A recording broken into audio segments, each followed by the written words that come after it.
Hello friends, welcome to Katiyar DK education point. I am Divya और आज हमारी ईवीएस की क्लास हम करने वाले हैं। क्लास थर्ड की जो आपकी एनसीईआरटी की ईवीएस की जो नई बुक है हमारा अद्भुत संसार, आज से हम वो शुरू करने वाले हैं। और क्लास थर्ड की जो आपकी पुरानी वाली बुक थी आसपास, और जो क्लास फोर्थ और फिफ्थ की भी ईवीएस की बुक थी, वो सारी मैंने आपको थ्योरी क्लासेस करा दी हैं। अगर आपने नहीं देखी है तो प्ले लिस्ट में जाकर उन्हें जरूर देखिए। और आज हम जो हमारी नई बुक आई है हमारा अद्भुत संसार, आज हम उसको करने वाले हैं। तो चलिए क्लास को शुरू करते हैं। ये बुक है जो बेटा आपकी हमारा अद्भुत संसार है ना, इस बुक को 4 इकाइयों में है ना, 4 यूनिट में बांटा गया है। आप देख रहे हैं यहाँ पे है ना, और हर एक इकाई में 3-3 आपके चैप्टर दिए हुए हैं। तो आज हम इसकी जो पहली इकाई है हमारे परिवार और समुदाय, आज हम इसको कंप्लीट करने वाले हैं। इसके अंदर 3 चैप्टर हैं आपके है ना, तो आज हम इनको डिटेल में समझने वाले हैं। जो इंपॉर्टेंट पॉइंट बनते हैं आपके यहाँ से आज हम उनको करने वाले हैं। तो चैप्टर शुरू करने से पहले बेटा थोड़ा सा चैप्टर के बारे में है ना, थोड़ा जानना भी जरूरी है ना। तो चलिए पहले थोड़ा सा जान लेते हैं। जो आपका चैप्टर नंबर 1 है, मेरा परिवार और मित्र, है ना, तो इसमें क्या दिखाया गया है कि एक ही परिवार में जो सदस्य होते हैं उनके परस्पर संबंध कैसे होते हैं, उनमें आपसी कैसे सहयोग करते हैं एक दूसरे का, और जो उनमें सौहार्द की भावना होती है, मतलब उन सबके अस्तित्व को इसमें दिखाया गया है चैप्टर नंबर 1 में। दूसरा चैप्टर है आपका बेटा मेले में हम। इसमें क्या बताया गया है, इस चैप्टर में जो है हमारे पास के और जो दूर के परिवार जो होते हैं उनके साथ जो हमारे आपसी संबंध होते हैं और उनके साथ मिलकर के जो हम आनंद पूर्वक मतलब इंजॉय करते हैं, जो एक्टिविटी करते हैं है ना, उनके बारे में दिखाया गया है। जैसे इसमें क्या है कि परिवार मेले में जा रहे हैं ना, मेले में हम चैप्टर का नाम है, तो क्या वो मेले में जा रहे हैं, वहां पे कितना आनंद आया होगा उनको। तो वहां जो अलग अलग तरीके की उन्होंने चीजें देखी होंगी मेले में है ना, तो उन सब के बारे में वो जानकारी प्राप्त करेंगे बच्चे, वहां से अलग अलग लोगों से मिलेंगे और अन्य गतिविधियां जो होती है उनसे जुड़ेंगे। तो एक आनंदमय जो वातावरण है वो उसका आनंद लेंगे है ना। तो बच्चे ये भी जान पाएंगे कि जो है समुदाय में जो सभी परिवार होते हैं वो एक दूसरे की सहायता करते हैं, तो उन्हें प्रसन्नता मिलती है। ये जो आपका चैप्टर नंबर 2 है इसमें। चैप्टर नंबर 3 है जो बेटा आपका त्योहार मनाए एक साथ। तो इसमें क्या दिया गया है बेटा, इसमें जो, क्योंकि त्योहारों का चैप्टर है, इसमें त्योहारों के बारे में बताया गया है, तो इसमें ये समझ में आएगा कि जो विभिन्न प्रकार के जो त्योहार होते हैं उसमें कैसे लोगों के यहाँ भोजन बनता है, वो किस तरीके के वस्त्र पहनते हैं, मतलब उनकी जो संस्कृति है ना, उसके जो क्रियाकलाप है उनको दिखाया गया है ना। त्योहारों में जो लोग आनंद प्राप्त करते हैं, सभी आयु वर्ग के लोग जो है बड़े हर्ष और उल्लास के साथ जो है सामुदायिक त्योहारों में भाग लेते हैं और उन्हें मिलजुल कर मनाते हैं। तो ये 3 चैप्टर में जो है इसका जो शिक्षक के लिए भी है ना, कि आपको पता होना चाहिए कि इन चैप्टर से बच्चे क्या क्या सीखेंगे। अच्छा, इसमें जो आपको एक्टिविटी करानी होती है, तो जो एक्टिविटी है उसके लिए सबसे ज्यादा महत्वपूर्ण बेटा ये होता है कि आप ऐसा टीएलएम लें जिसमें ज्यादा लागत ना है, मतलब जो ज्यादा महंगा ना हो, है ना। तो ऐसा लें जो बिना लागत का हो, है ना, बिना लागत का स्थानीय सामग्री जो आसानी से मिल जाए, ऐसा टीएलएम होना चाहिए। अब जो चैप्टर नंबर 1 है, तो इसमें क्या है कि आप बच्चों से ये कह सकते हैं कि वो अपना फैमिली ट्री बना करके लाएं, है ना। ऐसे बना सकते हैं, परिवार के लोगों की उसमें फोटो लगाएं, है ना, और फिर आप क्लास में चर्चा करें उनके साथ। तो उससे क्या होता है कि बच्चों को परिवार के बारे में पता चलता है ना। अच्छा, दूसरा क्या है कि बच्चों को आप जैसे कि जो स्थानीय आपके यातायात के जो जैसे सामान्य चिन्ह होते हैं, जो खाद्य सामग्री होती है, जो खिलौने होते हैं, इनके चित्र आप एकत्र करने के लिए कह सकते हैं। और सबसे अच्छा होता है कि आप फील्ड ट्रिप पर ले जाएं बच्चों को, है ना। जैसे कि किसी मेले में ले गए या किसी बगीचे में ले गए, कहीं पार्क में ले गए आप बच्चों को, तो उससे भी बच्चा बहुत कुछ सीखता है जब वो स्वयं देखेगा, है ना। तो ये आप एक्टिविटी करा सकते हैं। तो चलिए क्लास को शुरू करते हैं। अब इसमें जो इंपॉर्टेंट पॉइंट है बस वही लिए गए हैं। पिकाबू, है ना, तो पिकाबू किसे कहते हैं, लुका छिपी को ही कहा जाता है। तो ये ध्यान रखेंगे आपकी, लुका छिपी का दूसरा नाम क्या है, पिकाबू। तो पिकाबू छोटे बच्चों के साथ खेले जाने वाला खेल है। इस खेल में पहले छिपते हैं, फिर अचानक से पिकाबू कहते हुए सामने आते हैं। तो ये ध्यान रखेंगे बेटा आप कि जो पिकाबू है वो लुका छुपी का ही दूसरा नाम होता है, और इसमें क्या होता है, पहले छिपते हैं फिर अचानक से पिकाबू कहते हुए सामने आते हैं। चलिए आगे बढ़ेंगे हम। परिवार है ना, तो परिवार जो है वो समाज की इकाई है ना, जिसमें माता पिता, उनकी संतान और सगे संबंधी रहते हैं। परिवार कितने प्रकार के बताए थे बेटा, मैंने कल की क्लास में भी बताया था कि परिवार दो प्रकार के होते हैं, है ना, एकल परिवार और संयुक्त परिवार, है ना। तो यहाँ पे भी यही लिखा हुआ है कि परिवार दो प्रकार के होते हैं, संयुक्त परिवार और एकल परिवार। अब बेटा आपको ये लग रहा होगा कि आपने तो कल भी ये चैप्टर में बताया था परिवार, तो बेटा वहां भी ऐसा चैप्टर था, और ये जो आपकी नई वाली बुक है इसमें भी पहला चैप्टर आपका मेरा परिवार और मित्र है, तो मुझे तो फिर कराना पड़ेगा ना, चीज रिपीट होंगी। इसमें कुछ पॉइंट ऐसे हैं बेटा जो मैं पहले करा चुकी हूँ, वो आज रिपीट होंगे, है ना। तो कोई बात नहीं, क्योंकि हमको तो सारा ही पढ़ना है ना, अब मैं इसको छोड़ नहीं सकती थी, है ना। तो यहाँ पे भी आपको पता चल गया कि परिवार दो प्रकार के हैं, संयुक्त परिवार और एकल परिवार। चलिए आगे बढ़ेंगे। अब यहाँ पर क्या है, पिट्टू। पिट्टू एक पारंपरिक खेल है जिसे कई नामों से जाना जाता है ना। अब ये खेल देख रहे हैं आप, ये है ना, तो इसको कई नामों से जाना जाता है ना। सतोदिए, है ना, लिंगोचा, सात पत्थर, पिट्ठू, है ना, पल्ली पट्टी और पिट्टू, है ना। तो इस खेल को कई कई नामों से जाना जाता है। अब ये पिथू है, ये कहाँ पंजाबी में बोला जाता है, पिट्टो ये राजस्थान में, है ना, और पल्ली पट्टी ये करीमनगर, है ना। तो ये क्या है, एक पारंपरिक खेल है और इसको अलग अलग जगहों पर अलग अलग नामों से जाना जाता है। अब ये जो खेल है इसके बारे में कुछ जानकारी है।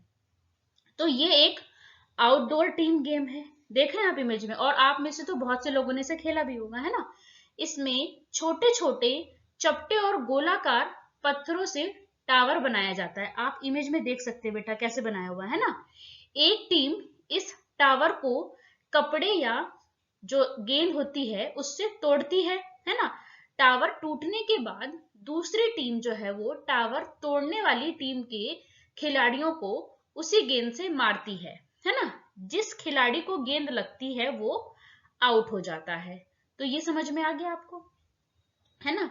अब आगे क्या है, टावर तोड़ने वाली टीम के खिलाड़ियों को फिर से पत्थर का टावर खड़ा करना होता है।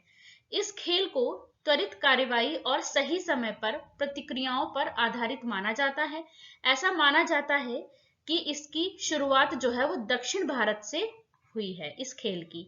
भगवत पुराणों में उल्लेख है कि भगवान श्री कृष्ण भी अपने मित्रों के साथ यह खेल खेलते थे, और मध्य प्रदेश सरकार ने पिट्ठू को पुनर्जीवित किया है। तो ये इस खेल से संबंधित कुछ जानकारी है आपके लिए, है ना। चलिए आगे बढ़ेंगे हम।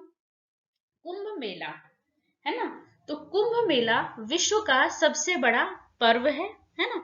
गंगा, यमुना, गोदावरी, है ना, और शिप्रा, ये जो नदियां हैं इनके किनारों पर होने वाला ये मानव जाति का सबसे बड़ा समारोह है। कौन सा, कुंभ मेला, जो अभी भी चल रहा है प्रयागराज में। आप में से बहुत से लोग गए भी होंगे, है ना। तो क्या है कि कुंभ मेला विश्व का सबसे बड़ा पर्व है, और गंगा, यमुना, गोदावरी, शिप्रा नदियों के किनारे पर होने वाला यह मानव जाति का सबसे बड़ा जो है वो समारोह है। और यह मेला हरिद्वार, प्रयागराज, है ना, नासिक तथा उज्जैन में 12 वर्ष में एक बार लगता है ना। चलिए आगे बढ़ेंगे हम।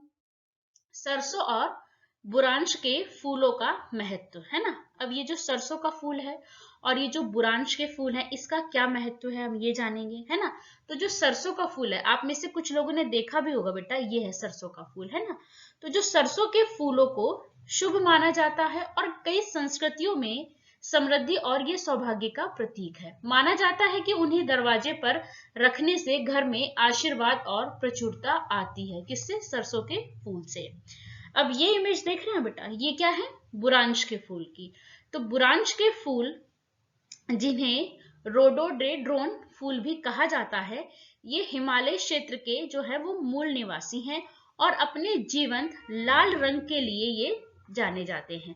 और इन फूलों को अक्सर सुंदरता, पवित्रता और नई शुरुआत के साथ जोड़ा जाता है। आगे बढ़ेंगे हम। बसंत महोत्सव, है ना। तो ये बसंत महोत्सव क्या है बेटा? बसंत महोत्सव का जो उत्सव है इसके बारे में अब हम पढ़ेंगे। बसंत उत्सव के दौरान लोग अपने घरों और आस पड़ोस को सजाने के लिए सरसों और बुरांश के फूलों को इकट्ठा करते हैं। प्रत्येक घर के दरवाजे पर इन फूलों को रखने का कार्य जो है वो समुदाय में खुशी और सकारात्मकता और सद्भाव फैलाने का एक प्रतीक है ना। चलिए, बसंत जो है वो प्रकृति का उत्सव है ना। भीषण ठंड के बाद जब सूर्य अपने पूरे तेज के साथ चमकता है तो चारों तरफ जो है फूल खिल जाते हैं। ठंड से दुबकी हुई घास बढ़ने लगती है और पेड़ों पर नए पत्ते आने लगते हैं। अब यहाँ पर बुरांश के बारे में और कुछ जानकारी दी गई है। सुंदर फूलों वाला एक वृक्ष है, ये है बुरांश का वृक्ष बेटा। बुरांश जो है, बुरांश का पेड़ जो है वो उत्तराखंड का राज्य वृक्ष है, तो ये इंपॉर्टेंट है। जो बुरांश का पेड़ है वो उत्तराखंड का राज्य वृक्ष है और नेपाल में बुरांश के फूल को राष्ट्रीय फूल घोषित किया गया है। कहाँ पे? नेपाल में। तो नेपाल में इस फूल को राष्ट्रीय फूल घोषित किया गया है। गर्मियों के दिनों में ऊंची पहाड़ियों पर खिलने वाले बुरांश के फूलों से जो पहाड़ियां भर जाती हैं, है ना। तो जो गर्मियों के दिनों में ऊंची पहाड़ियों पर जब ये फूल खिलता है तो क्या होता है? पहाड़ियां भर जाती हैं। हिमाचल प्रदेश में भी यह फूल जो है पैदा होता है। चलिए आगे बढ़ेंगे हम। ट्यूलिप महोत्सव, अब ये क्या है बेटा, इसके बारे में हम जानेंगे। ट्यूलिप महोत्सव जो है भारत में जम्मू और कश्मीर राज्य की राजधानी श्रीनगर में आयोजित एक वार्षिक कार्यक्रम है। क्या नाम है इसका? ट्यूलिप महोत्सव। और ये महोत्सव वसंत ऋतु के दौरान आमतौर पर मार्च और अप्रैल के महीनों में, जब श्रीनगर में ट्यूलिप उद्यान जो है पूरी तरह से खिलते हैं, तब आयोजित किया जाता है। तो ये इंपॉर्टेंट है, आपको ध्यान रखना बेटा। यह महोत्सव संपूर्ण विश्व से बड़ी संख्या में पर्यटकों को आकर्षित करता है, जो श्रीनगर के बगीचों में ट्यूलिप के रंगीन प्रदर्शन को देखने आते हैं। आप ये देख रहे हैं इमेज में, है ना। इस महोत्सव में जम्मू और कश्मीर की समृद्ध सांस्कृतिक धरोहर को प्रदर्शित करने के लिए सांस्कृतिक कार्यक्रम, हस्तशिल्प प्रदर्शनियां और अन्य गतिविधियां भी शामिल होती हैं। चलिए आगे बढ़ेंगे हम। भारत के जम्मू और कश्मीर के श्रीनगर में विश्व प्रसिद्ध डल झील के किनारे 30 हेक्टेयर क्षेत्र में स्थित Indira Gandhi memorial tulip garden में जो है अप्रैल के महीने में ट्यूलिप महोत्सव मनाया जाता है। तो ये कहाँ बेटा मनाया जाता है? इंदिरा गांधी मेमोरियल, है ना, ट्यूलिप गार्डन में। कौन से महीने में? अप्रैल के महीने में ये मनाया जाता है, जिसे एशिया का सबसे बड़ा ट्यूलिप गार्डन माना जाता है। तो ये ध्यान रखेंगे आप कि एशिया का सबसे बड़ा ट्यूलिप गार्डन इसे माना जाता है। चलिए आगे बढ़ेंगे हम। कश्मीरी व्यंजन हाक। अब हाक क्या है बेटा? एक पत्तेदार सब्जी है। हाक क्या है? एक पत्तेदार सब्जी है। तो कश्मीरी व्यंजन हाक खाया, वास्तव में ये बहुत स्वादिष्ट था। तो ये जो कश्मीरी व्यंजन है हाक, ये क्या है? एक प्रकार की पत्तेदार सब्जी है। आगे बढ़ेंगे हम। विशु ना, विशु के त्योहार में अमलतास, ये देख रहे हैं आप, ये अमलतास के फूल है ये। तो जब विशु का त्योहार होता है बेटा, विशु के त्योहार में अमलतास के जो बहुत सारे पीले फूलों, सब्जियों और फलों का उपयोग करके विशुकनी बनाते हैं। इमेज में देख रहे हैं आप ये, है ना। तो क्या क्या इस्तेमाल किया गया इसमें? अमलतास के तो फूल हैं, सब्जियां हैं और फल हैं। इनका उपयोग करके क्या बनाया गया? विशुकनी बनाते हैं। विशुकनी जो है केरल में नव वर्ष के प्रथम दिन को मनाया जाने वाला एक शुभ रिवाज है। तो कब मनाया जाता है? केरल में नव वर्ष के प्रथम दिन को मनाया जाने वाला एक शुभ रिवाज है। क्या नाम है इसका? विशुकनी। और ऐसा माना जाता है कि सूर्योदय के समय शुभ वस्तुओं को देखने से आने वाला वर्ष जो है वो खुशहाल और लाभकारी होता है। तो ये ध्यान रखना है आपको कि जो विशुकनी है वो केरल में नव वर्ष के प्रथम दिन को मनाया जाने वाला एक शुभ रिवाज है। और उसमें क्या ऐसा क्या माना जाता है इसको लेकर के कि सूर्योदय के समय जो है शुभ वस्तुओं को देखने से आने वाला जो वर्ष है वो कैसा होता है, खुशहाल होता है और लाभकारी होता है। अमलतास जो है वो केरल का राजकीय पुष्प है, ये बहुत इंपॉर्टेंट है, आप ध्यान रखेंगे। अमलतास जो है बेटा केरल का राजकीय पुष्प है और ये अमलतास के फूल है, ये वृक्ष है पूरा, है ना। चलिए आगे बढ़ेंगे हम।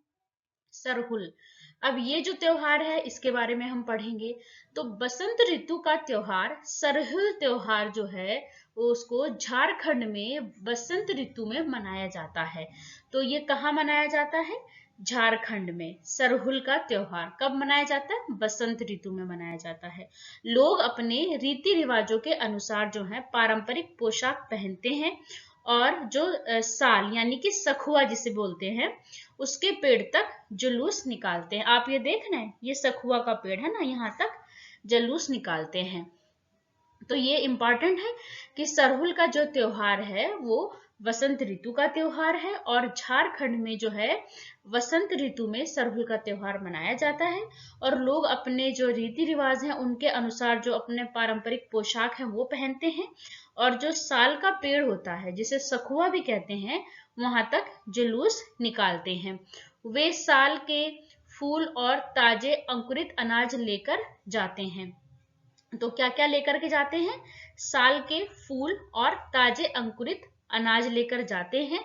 धरती और सूर्य को आदर व सम्मान के साथ भेंट चढ़ाते हैं। तो ये भी ध्यान रखना है कि जब वो जुलूस लेकर के जाते हैं सखुआ के पेड़ तक और वो जो है सखुआ के फूल और ताजे अंकुरित अनाज, है ना, सखुआ को ही तो साल कहते हैं ना, तो साल के फूल इसका मतलब सखुआ के फूल, है ना, और ताजे अंकुरित अनाज लेकर जाते हैं। धरती और सूर्य को आदर और सम्मान के साथ चढ़ाते हैं। ढोल नगाड़े और दूसरे स्थानीय वाद्य यंत्रों को बजाते नाचते गाते हुए ये लोग सरहुल का त्योहार मनाते हैं। तो ये भी इंपॉर्टेंट है बेटा, आप ध्यान रखेंगे इसको, है ना। आगे बढ़ेंगे हम। विश्व की सबसे विशाल पर्वतमाला भारत के उत्तरी क्षेत्र में स्थित है जिसे हिमालय कहते हैं। अब हिमालय का अर्थ क्या है बेटा, बर्फ का घर। क्या है हिमालय का अर्थ, बर्फ का घर। विश्व की सबसे ऊंची पर्वत चोटी माउंट एवरेस्ट जो है वो हिमालय में स्थित है और यह हमारे पड़ोसी देश नेपाल में है। तो ये भी ध्यान रखना, ये कहाँ है, हमारे पड़ोसी देश नेपाल में है। और यह जो चोटी है बेटा ये 8,848 मीटर ऊंची है, ये भी ध्यान रखना है, 8,848 मीटर ऊंची है ये। चलिए, और नेपाल में इसको किस नाम से जाना जाता है बेटा, नेपाल में इसको सागर माथा के नाम से जाना जाता है। आगे बढ़ेंगे हम। अब कुछ यहाँ पर व्यंजन है और त्योहारों के नाम दिए गए हैं बेटा इसमें। तो जो ठेकुआ है बेटा, है ना, ये कहाँ कब बनता है, कौन से त्योहार में होता है ये व्यंजन, छठ पूजा में, है ना। यहाँ पे तो व्यंजन है और यहाँ पर त्योहार का नाम है कि किस त्योहार में ये बनता है। तो जो ठेकुआ है बेटा वो छठ पूजा में और जो पीठा है आपका, क्या पीठा, वो बिहू में, बिहू फेस्टिवल में। ये ध्यान रखना, इधर तो व्यंजन है और इधर त्योहार का नाम है बेटा। और जो खजूर का केक है वो कब बनता है, क्रिसमस पर, है ना। और जो गुजिया है वो कब बनाई जाती है, होली के त्योहार पर, है ना। और आपका संध्या ये कब बनता है, ओणम के त्योहार पर। और होलीगे ये कब बनता है, उगादि के त्योहार पर।